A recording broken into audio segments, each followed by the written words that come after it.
Congratulations, you have been hired for an overnight shift at the Cranfield Research Station, a remote facility deep in the woods, specializing in experimental recordings of electromagnetic anomalies. Your job is simple: monitor the logs, record any spikes, and keep the equipment running until dawn. The building is old, its hallways narrow and dim. The walls creak, and the lights hum with low static. You arrived just before midnight, walked through the heavy metal doors, and felt a chill slide down your spine. The first hours passed quietly, the screens blinking and numbers shifting. You paced the narrow corridor between the recording room and the server room. Occasionally you glance at your peripheral vision and see something flicker at the edge, something like a shadow slithering behind a door crack. Asterisk.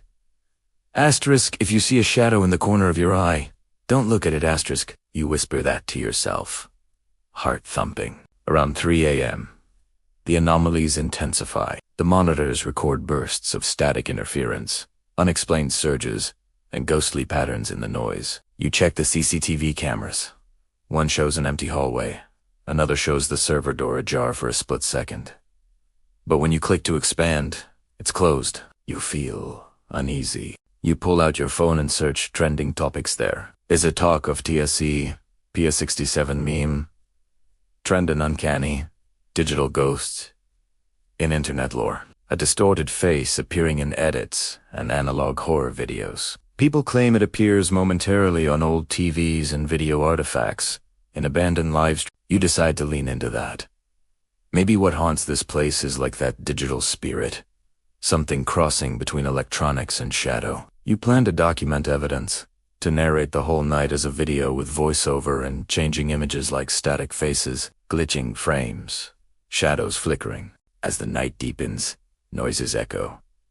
Footsteps above, distant knocks, servers flickering on and off. The lights dim to red emergency mode. You see, in a corridor camera, a pale silhouette standing at the far end. You freeze, remembering your mantra. Don't look directly, yet your curiosity drags you toward that hallway. You pass the recording room, glance at the logs. A timestamp jump, a burst of indecipherable signal. Then silence. You creep down the corridor.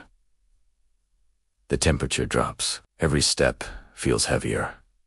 Your flashlight shakes. You reach the far door and see the silhouette vanish. You rush in and slam it shut. Inside, the room is full of racks and wires, but one monitor glows with a face-warped pixels.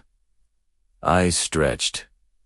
The face contorts in a silent scream. You dart. Hawaii. Your breath ragged. You sprint back to the control room and fortify the doors. You start narrating.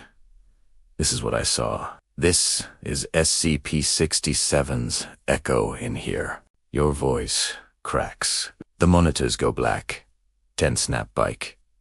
Logs record a final spike. Then nothing. The building seems too quiet. As dawn approaches, you realize you're alive. You pack your recordings. Every glitch, every shadow flicker, every whisper of static, planning your video. You leave the station just as the rising sun cuts through the trees. Outside, you look back, the building silent, dark windows watching. You publish the video. Eat Goice Beetle. Viewers gasp at the silent face, the shadows, your panicked voice, the sudden cuts. Some comment that the entity returns when lights fail or when machines glitch, but you know you escaped. As you fall asleep that morning, the memory lingers. You hear a whisper in static as your phone screen glitches just enough to raise your hairs. But the end is yours. You lived.